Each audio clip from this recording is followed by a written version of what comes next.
السلام علیکم۔ International debate کے ساتھ میں ہوں ابرار حیدر۔ جیسا کہ آپ کو علم ہے کہ پاکستان کی معاشی حالت دن بدن خراب ہو رہی ہے، اس کی کیا وجوہات ہیں اس پہ ہم بات کریں گے، اور ہمیں کن چیلنجز کا سامنا ہے اس پہ بھی بات کریں گے۔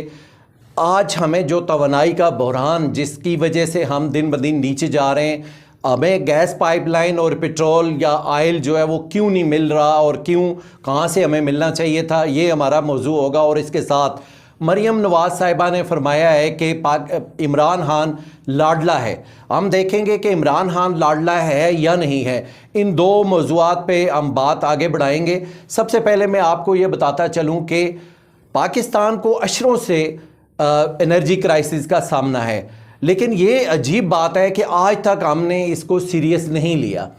آخر وہ کون سی قوتیں ہیں جو پاکستان کو انرجی کرائسس سے نہیں نکلنے دینا چاہتی؟ اگر ہم انرجی کرائسس میں نہ پڑیں، اگر ہمارے پاس توانائی کی ضرورت پوری ہو جائے، تو آپ کو علم ہے کہ کیا ہوگا، پاکستان خوشحال ہو جائے گا۔ چونکہ پاکستان سستی انرجی اگر لے کے یہاں پہ ہم اپنی صنعتیں چلا لے گا، صنعتوں کا پہیہ گھوم جائے گا، تو اس کے بعد وہ باہر اپنی چیزیں مارکیٹ سے کم ریٹ پہ بھیجے گا۔ جب آپ باہر مارکیٹ سے کم ریٹ پہ چیزیں بھیجیں گے تو آپ کا خریدار بڑھے گا، جب خریدار بڑھے گا تو پاکستان میں ڈالر آئے گا۔ آخر کیا وجہ ہے کہ اس پاکستان کو ٹریک پہ نہیں چڑھنے دیا جاتا؟ یہ جو توانائی کا بحران ہے یہ آج کی کہانی نہیں ہے۔ 1990 میں پاکستان نے ایک معاہدہ کیا ایران کے ساتھ، کہ 1990 کی دہائی میں کہ پاکستان نے ایران کے ساتھ معاہدہ کیا، جس آپ کو علم ہے کہ پاکستان میں سوئی سمیت جو ہمارے گیس کے ذخائر ہیں وہ دن بدن کم ہوتے جا رہے ہیں، اور یہ سمجھ آنی چاہیے کہ بہت جلد وہ ذخائر ختم ہو جائیں گے۔ تو جس طرح سے ہم نے کبھی پلاننگ نہیں کی، چاہے سیلاب آ رہا ہو، ہمیں پتہ بھی ہو سیلاب آنا ہے، لیکن ہم نے پلاننگ نہیں کرنی ہوتی۔ اسی طرح سے جیسے لوڈ شیڈنگ کا عذاب ہم پہ مسلط ہوتا ہے، لیکن ہم نے کبھی پلاننگ نہیں کرنی ہوتی کہ بجلی زیادہ پیدا کریں، پن بجلی پیدا کریں تاکہ سستی بجلی میسر ہو، یہ ہم پلاننگ نہیں کرتے۔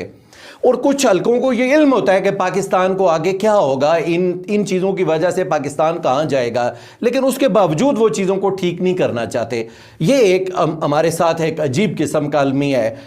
1990 میں جو ایک معاہدہ ہوا، 1990 کی دہائی میں جو معاہدہ ہوا، تو اس میں یہ چیزیں طے ہو گئی تھیں کہ ہم ایران سے سستی گیس پاکستان لے کے آئیں گے، اور وہ گیس جو پاکستان کو معاشی طور پہ مستحکم کرے گی۔ اس وقت یہ کہا گیا، اس کے تھوڑے عرصے بعد طالبان آگے افغانستان میں، تو اس کے بعد ہمیں یہ کہا گیا کہ امریکہ سمیت عالمی برادری نے ایران پہ پابندیاں عائد کر دی ہیں، تو ہم یہ نہیں کر پائیں گے۔ پھر آپ نے دیکھا ہوگا کہ ایک وقت میں ایران سے پابندیاں تقریباً ختم ہو گئی تھیں، اور اس وقت پاکستان کے علاوہ بھارت سمیت دیگر ممالک نے ایران کے ساتھ کھل کھلا کے تجارت کی۔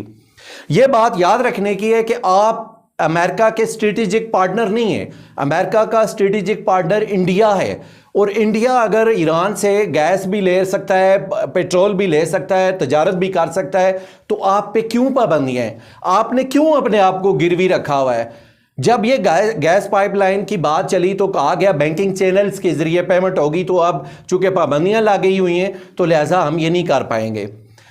پھر ایران نے ایک حل پیش کیا کہ جی آپ ہمیں سامان کے بدلے سامان، یعنی کہ بارٹر سسٹم کے تحت آپ یہ کر لیں، آپ ہمیں یہاں پہ شوگر ملز لگا دیں، ہیوی میکینیکل انڈسٹری لگا دیں، تو ہم آپ کو گیس پائپ لائن جو ہے وہ لاہور اور کراچی تک بچھا دیتے ہیں۔ یہ بات بھی ہو گئی تھی۔ یہ بالکل ایک عجیب بات ہے کہ یہ چیزیں طے ہو گئی تھیں کہ ٹھیک ہے جی، ہم پیسوں ڈالرز کے بجائے کیش کے بجائے ہم سامان کے بدلے سامان پہ یہ گیس پائپ لائن بچھاتے ہیں، لیکن وہ گیس پائپ لائن آج تک نہیں بچھ سکی جو 1990 کی دہائی میں بچھنا تھیں۔ اس کے پیچھے رکاوٹ کیا ہے، اس پہ آگے بات کریں گے۔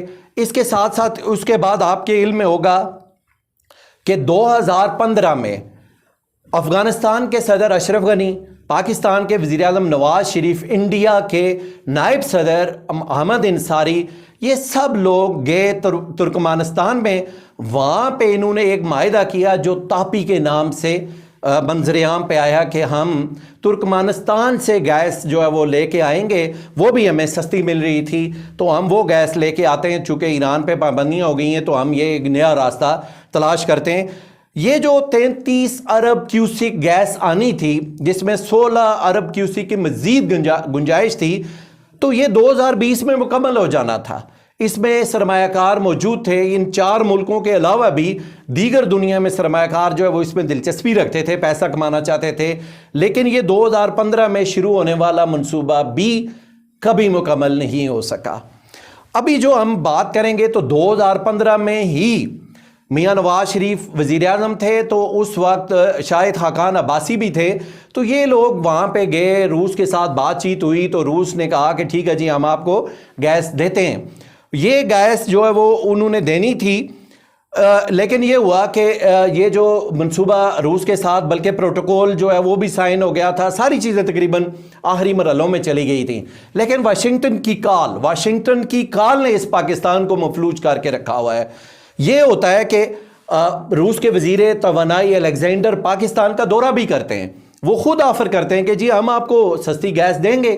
لاہور اور کراچی میں ایک طرح سے یہ پاکستان ایک ہب بن رہا تھا کہ جہاں سے توانائی انڈیا بھی جا سکتی تھی. یہ ایک مرکزی مقام بن رہا تھا جس سے ظاہرہ ہماری معیشت کہیں سے کہیں چلی جاتی, لیکن وہ نہیں ہو سکا. ابھی شنگھائی تعاون تنظیم کا جو اجلاس ہوا ہے اس میں وزیر اعظم پاکستان کو روس کے صدر پیوٹن نے ایک مرتبہ پھر یہ کہا ہے کہ قازقستان تک تو ہم موجود ہیں, قازقستان سے آگے آپ کو گیس پائپ لائن ہم نے دینی ہے تو آپ آئیں بات کرتے ہیں.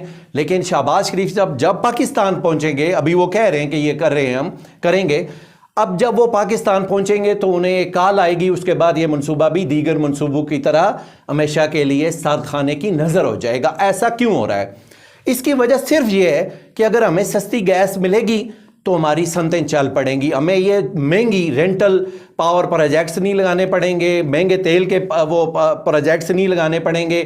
جب ہم سستی توانائی سے اپنی صنعتیں چلائیں گے تو مارکیٹ میں ہم چھا جائیں گے, ہماری جو ایکسپورٹ ہے وہ بڑھ جائے گی, ملک خوشحال ہو جائے گا, لوگوں کو روزگار ملے گا اور ایک مستحکم پاکستان کی طرف ہم بڑھ سکیں گے. لہٰذا مستحکم پاکستان جن کے لیے رکاوٹ ہے وہ اس طرف ہمیں بڑھنے نہیں دے رہے.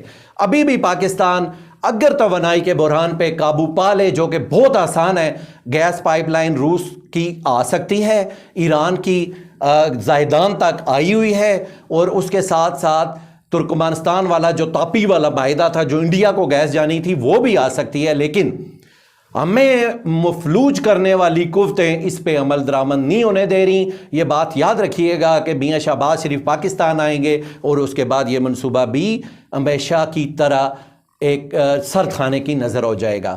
اب ہم دوسری طرف بڑھتے ہیں. میاں نواز شریف کی بیٹی, چونکہ ان کے بیٹے دونوں برطانیہ کے شہری ہیں, وہ 3 مرتبہ کے وزیر اعظم, انہوں نے اپنے بیٹوں کو اس پاکستان کا شہری بنانا پسند نہیں کیا. اب ان کی بیٹی جو ہیں وہ اپنے آپ کو یہ سمجھ رہی ہیں کہ وہ پاکستان کی وزیر اعظم ہیں یا پاکستان کی سیاہ و سفید کی مالک ہیں, اور ایسا انہیں سمجھنا بھی چاہیے چونکہ ان کے گھر میں وہ سونے کا چمچہ لے کے پیدا ہوئی ہیں. اب سوچنے والی چیزیں کیا ہیں؟ وہ کہہ رہی ہیں کہ جی عمران خان لاڈلا ہے ورنہ 3 دن میں ہم اس کو لپیٹ کے رکھ دیں. ایسا نہیں ہے, یہ 1990 کی دائنی ہے, یہ سمجھنے کی ضرورت ہے. اور پھر وہ والا رول ختم ہو گیا ہوا ہے. لوگ آج سوشل میڈیا کا دور ہے, لوگ سمجھدار ہیں, چیزوں کو دیکھ رہے ہوتے ہیں, مختلف اینگلز سے دیکھ رہے ہوتے ہیں. لاڈلا کون ہے؟ اس کی ہلکی ہلکی جھلک میں آپ کو دکھانا چاہوں گا. جنرل جیلانی نے نواز شریف کو تحریک استقلال سے اٹھا کے لا کے پنجاب کا وزیر خزانہ بنا دیا 81 میں. اب لاڈ پیار چلا تو یہ محمد خان جنیجو اور چودھری شجاعت وغیرہ گجرات کے چودھریوں کو سائیڈ لائن کرتے ہوئے میاں نواز شریف کو پنجاب کا وزیر اعلیٰ بنا دیا گیا. پھر آگے بڑھتے ہوئے 88 میں آپ آ جائیں اور اس کے بعد 90s میں آ جائیں تو آئی جے آئی بنتی ہے, اور جس میں جاگ پنجابی جاگ کا نعرہ, اور یہ دیکھ لیں کہ کتنی بڑی زیادتی ہے. جو پاکستان کا سب سے بڑا صوبہ ہے وہ دیگر صوبوں کے مقابلے میں کھڑا ہو جاتا ہے کہ جی ہم پنجابیوں کو ووٹ دو ورنہ آپ کی پگ جو ہے وہ گر رہی ہے. اب یہ لاڈلا کون ہے؟ اس کو کس نے اس وقت سپورٹ کی؟ اب آگے بڑھتے جائیں, یہ اب بھی حالیہ جو واقعات ہوئے ہیں ان پہ آ جائیں. کیپٹن صفدر قائد اعظم علیہ رحمت کے مزار پہ جا کے باتیں کرتے ہیں اور ایسی خطرناک باتیں کرتے ہیں کہ وہ دہرائی نہیں جا سکتی, لیکن ان پہ دہشت گردی کی دفعہ نہیں لگتی. میاں نواز شریف گوجرانوالہ میں 16 مرتبہ چیف آف آرمی سٹاف کو توہین آمیز لہجے میں پکارتے ہیں, ان پہ ISPR کا بیان نہیں آتا. اسی طرح سے متعدد ایسے واقعات ہیں کہ ابھی، اور اس پہ آگے بڑھتے ہوئے ہم بہت آسانی سے یہ بات کر سکتے ہیں کہ پوری دنیا میں ایسی کوئی مثال موجود نہیں ہے کہ والد محترم میاں شہباز شریف جو ہیں ان پہ بھی فرد جرم عائد ہونی ہے، اور فرزند جو ہیں انار فرزند میاں حمزہ شہباز شریف ان پہ بھی فرد جرم عائد ہونی ہے، دونوں پہ فرد جرم عائد ہونی ہے، لیکن وہ ایک وزیر اعظم بنا دیے جاتے ہیں اور دوسرے پنجاب کے سب سے بڑے صوبے کے وزیر اعلیٰ بنا دیے جاتے ہیں۔ لاڈ اور کس کو کہتے ہیں؟ اس سے بڑا لاڈ کیا ہو سکتا ہے کہ ایک مجرم خاندان جو ابھی ہماری عدالتوں نے انہیں کہا ہوا ہے، یہ دیکھ لیں کہ سلمان شہباز شریف کہاں ہیں۔ سلمان شہباز پہ پاکستان میں ایف آئی آرز درج ہیں، وہ عدالتوں کو، اس ملک کے قانون کو مطلوب ہیں، لیکن وہ مزے کر رہے ہیں بیرون دنیا میں، تو وہ انہیں کوئی نہیں پوچھ رہا۔ جن پہ فرد جرم عائد ہونی تھی وہ وزیر اعظم اور وزیر اعلیٰ ہو جاتے ہیں، تو لاڈ کس کو کہتے ہیں؟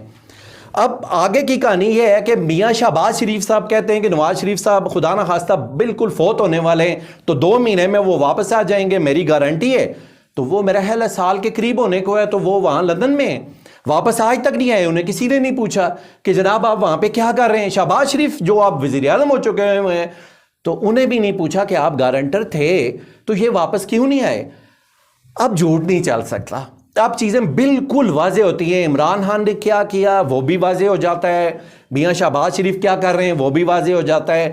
جھوٹ کی کہانیاں اب نہیں چلنے والی، اور جو عوامی مقبولیت ہے وہ اس بنیاد پہ نہیں ملتی کہ آپ جو ہے وہ کسی کے لاڈلے ہو جائیں تو ملے گی، نہیں، وہ خلق خدا اللہ تعالیٰ ان کے دلوں کے رخ موڑتا ہے، یہ سمجھنے کی ضرورت ہے۔ اور ساتھ ساتھ یہ بھی سمجھنے کی ضرورت ہے کہ ہمیں یہ جو مریم نواز صاحبہ ہیں ان پہ بھی کچھ مقدمات ہیں، وہ بھی چل رہے ہوئے ہیں، وہ بھی چل رہے ہیں، لیکن وہ ابھی تک باہر ہیں، سارے لوگ مزے میں ہیں، بلکہ اقتدار میں جو کہ ہماری اپنی عدالتوں کو مطلوب ہیں وہ بھی اقتدار میں ہیں۔ اس سے زیادہ لاڈ پیار اور کیا ہوگا؟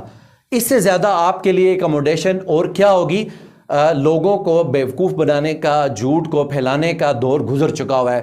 ابھی آپ نے ایک اور توہین آمیز پاکستان کی جو وحدت ہے اس پہ حرف ڈالا کہ آپ نے ضمنی الیکشن میں پنجاب کی بات کری، آپ نے کہا جی پنجاب کے لوگ کھڑے ہو جائیں، پنجاب میں عمران خان کا کیا لینا دینا؟ نہیں، عمران خان آپ سے زیادہ پنجابی ہے اور آپ سے زیادہ پختون ہے۔ یہ چیزیں ختم کریں، حقائق پہ چلیں، خدمت پہ چلیں، کرپشن پہ اور ان چیزوں پہ، یہ جھوٹے بیانیوں پہ آگے بڑھنے والا سین اب نہیں رہا ہوا، یہ سمجھنے کی ضرورت ہے۔ اپنا بہت خیال رکھیے گا، اپنے ملک کے بارے میں سوچیے گا۔ آپ سب کا بہت شکریہ، اللہ حافظ۔